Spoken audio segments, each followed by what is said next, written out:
All right, Dylan Dearson here coming at you, talking today a little bit about things to think about when buying hunting land.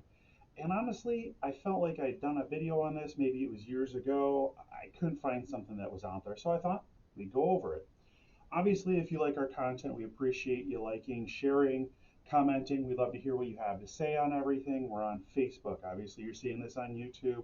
We've got Instagram, LinkedIn, all that jazz. You're welcome to look me up, Dylan Dearson, on LinkedIn, and connect. We'd love to. So, buying hunting land and a couple of things to think about. One, please walk the land. Whether it's 20 acres or a couple hundred acres or whatever the size is, there's an opportunity with most sellers. They understand, right? Because they own it already. They understand whether if you got to get some ATVs out, or I've heard of instances in the West of getting horses out and having to go through places, or if it's 20 acres, just taking a walk and taking a look, making sure that it suits you, for whatever purpose, whether you're, looking for, you want to hunt whitetail. Are there scrapes? Are there signs? Are there bed downs? Things like that, right? If you're looking for turkeys, I have never been successful at the turkeys, but I always look for hardwoods, and other signs of things like that. Walking the property, make sure it suits you. So that's huge, right? Make sure it's good. And you're going to know what that is because you're an experienced whatever you're looking to do. The next thing is financing. And financing is different for land than it is for homes. The government backs the majority of home mortgages, residential mortgages, and so that gives a lot of low down payment options. And I talk with a lot of individuals who are wanting to buy, land, and they remember buying their house with 3.5% down. They say, "Oh yeah, I should be able to do that." No, you are looking at 20% down.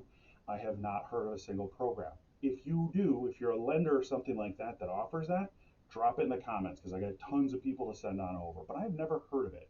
So you need to be thinking about 20% down. These are generally also not 30-year fixed loans. These are usually balloons, and they work more like a commercial loan where they're amortized over 20 or 30 years, depending on what you set up with the lender. And after 5, 7 years, whatever you and the lender agree to, there's a balloon payment due, or you need to refinance.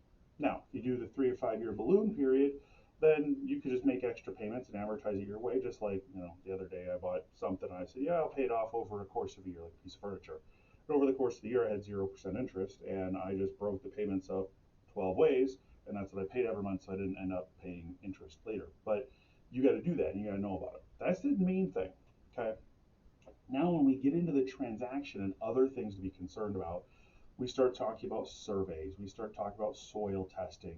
Are there utilities on site that you want to test, electrical, things like that? That gets into the offer and stuff like that. And then here in Wisconsin, there's other programs through the DNR and things like that that the seller should be disclosing. And if they're not doing them and you want to, you need to explore that option as well. So taking a little bit of time, land is a lot different. It's good because there's only so much of it, right? So it's a fantastic investment, especially in certain areas. Like I was looking at 50 acres down, I think, in New Mexico the other day for 15 grand. Probably not a great investment. Nobody wants to be there. But waterfront lots in central Wisconsin near the Dells, it's going to do well, right? So these are things to think about when you are thinking about purchasing land. If you're going, especially the financing route, there's some different things to be concerned of. Thanks for tuning in. Like, share, comment. If you're a lender or you got a lender that does better than 20%, let us know.